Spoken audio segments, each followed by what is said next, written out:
It shows here that more students took more time to engage each of the assessment items, and that's good. So 47 out of a possible 60 minutes, so a majority of the time on average was used by students. Average score was a 4 out of a possible 5, 4.09. So those are some real solid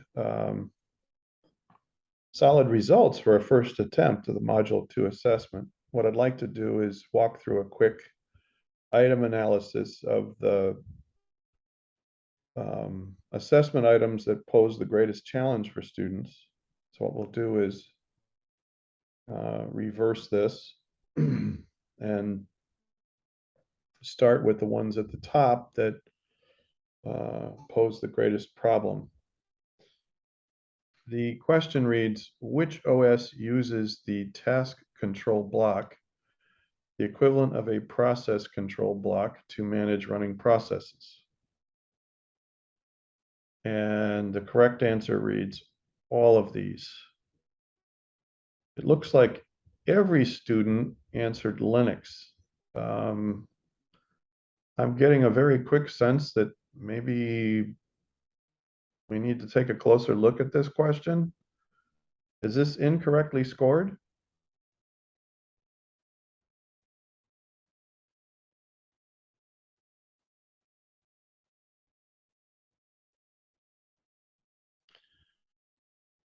Do the question options read like Windows?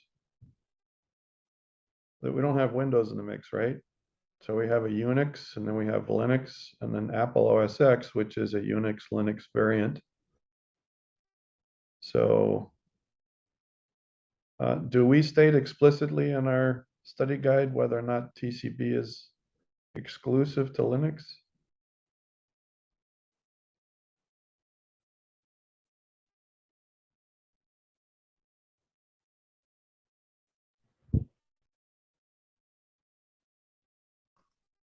Well, let's look. Yeah, I was looking right now. Let's just look real quick. And then, because I think it might be in slides also.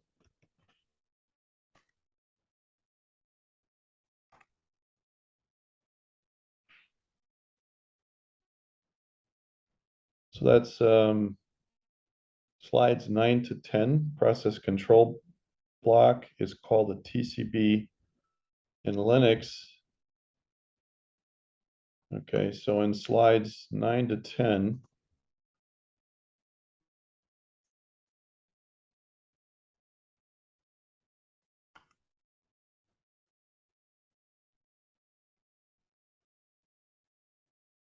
okay, that's a general reference to the concept. I'm going to go ahead and research that some more, but let's see if there's a.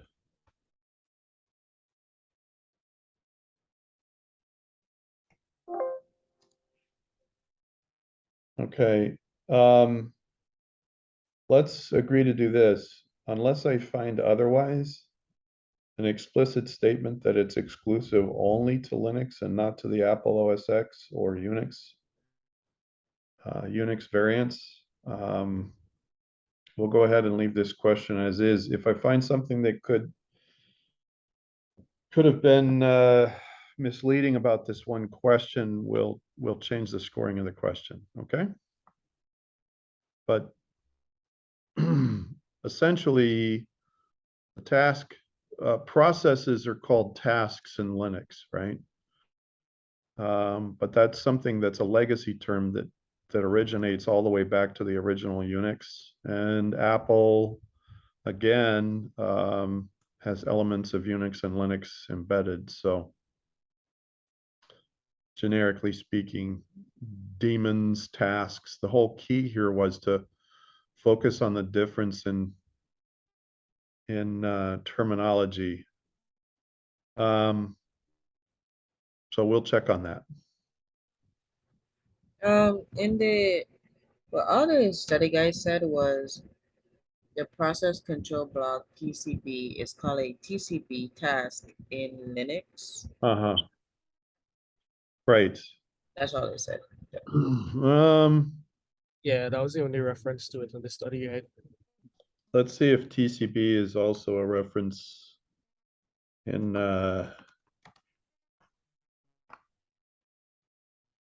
yeah, it's just in the study guide, but not in the slides. And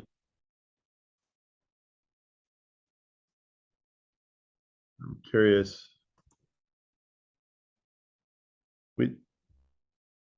There's no mention of it in the addendum, right? Uh, no.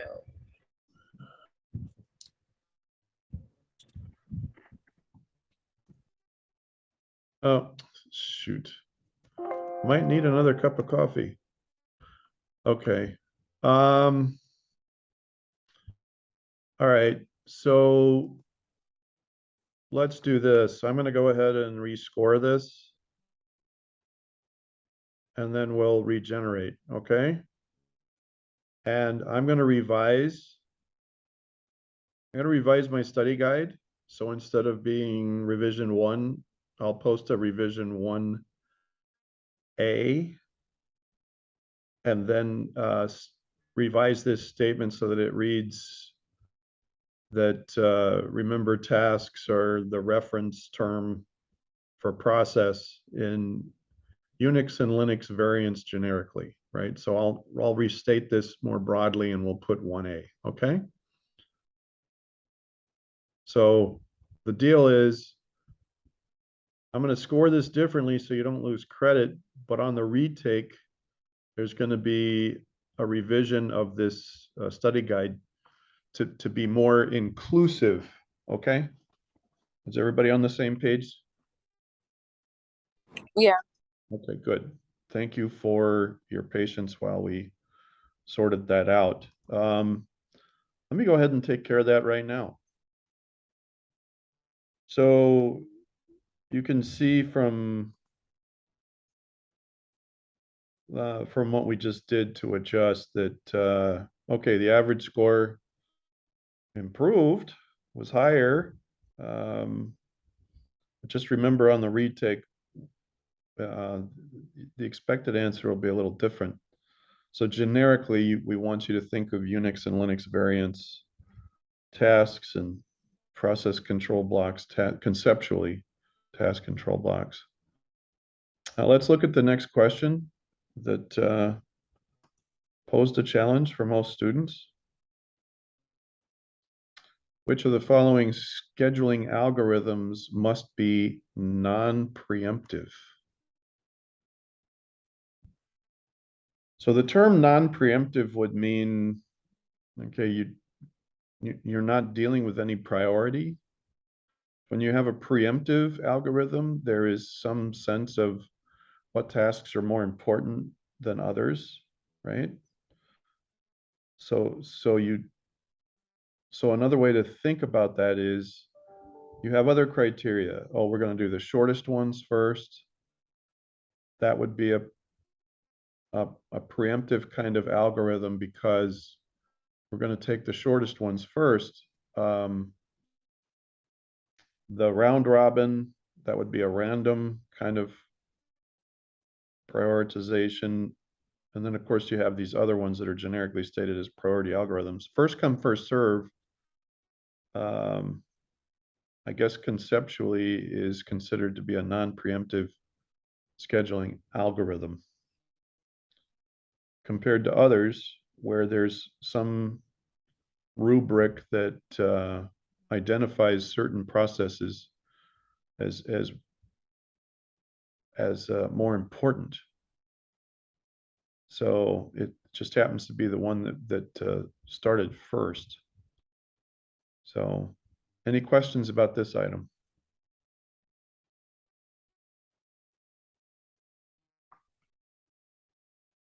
No questions. Okay, the next item was a multiple choice. The blank model maps each user level thread to one kernel thread. That would be a one-to-one. So the word each and one would mean, okay, you have a user level thread and a kernel level thread. So there's a diagram on one of the slides that shows one to many and one to one. Any questions about this one? That one's pretty straightforward.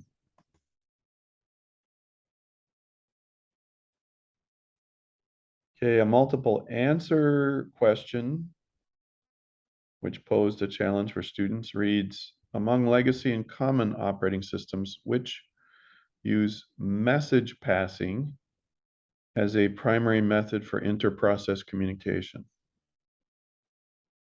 And the question reads among legacy and common, right?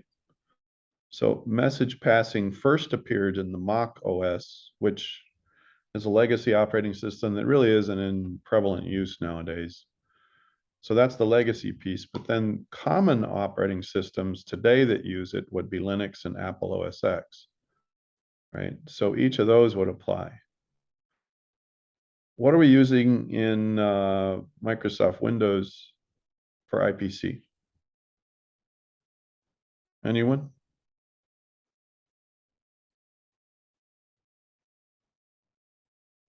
Shared memory ring a bell? Shared memory. Yay. So moving right along. True, false. Everybody got that correct. The true, false, everyone got these correct. So the true, false were all good to go. This one, multiple choice item, was a challenge. If process P0 is switched to process P1, state for P0 will be saved into blank and state from blank will be reloaded. So remember, the process control block is that common mechanism or method. So if you have a P0, you'd have PCB0, right? So P0 would be saved into, the state would be saved into PCB0. And if we're switching to process P1, we're looking at PCB1.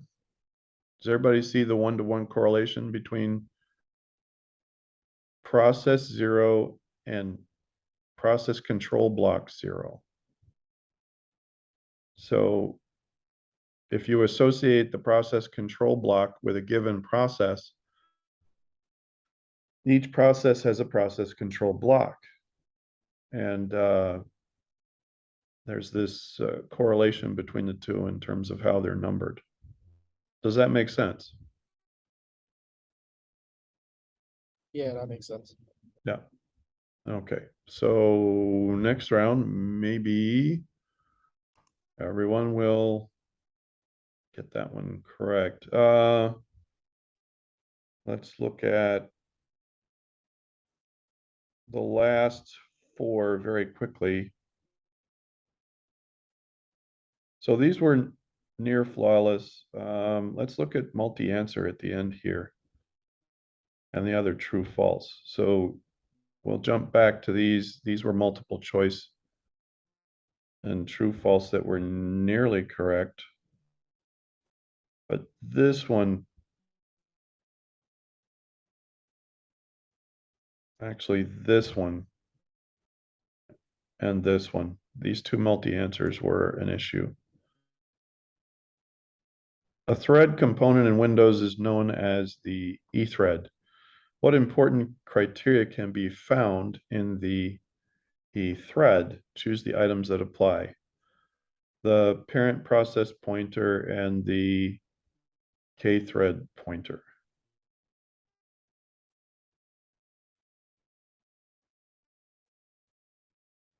Any questions about this one?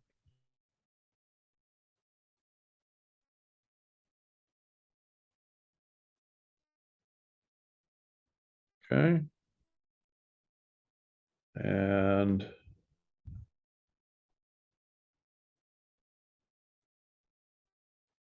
Select the items that meet this criteria. Which of the following cases could force a parent process to be removed from the CPU? And among the choices, an IO request, when a child is forked and interrupter time slice expired, right? Those are the cases that would force a parent to be removed from the CPU. Any questions about this item?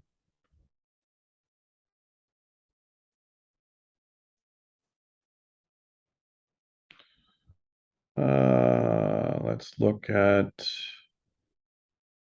these next three. In a multi-threaded server architecture, which of the following is used to service a new user request? And the answer is a newly created thread. So, especially for very high performance servers, we said it's this spawning of new threads that's used to handle so many hundreds or thousands of users, was something we mentioned in class.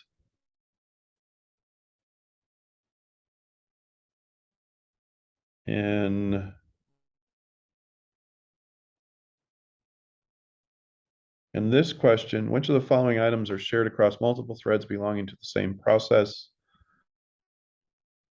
There's a slide in the PowerPoint slides that show when you have multiple threads, there's common code data and files at the top of the diagram that are shared by all three of those threads, or all of the threads that are shown in that diagram. And I think there are 3 separate threads. Any questions about this item?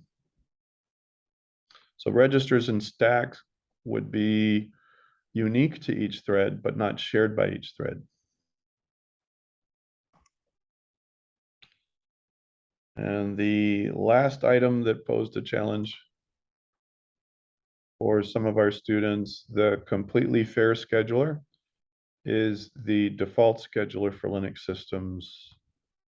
That's true.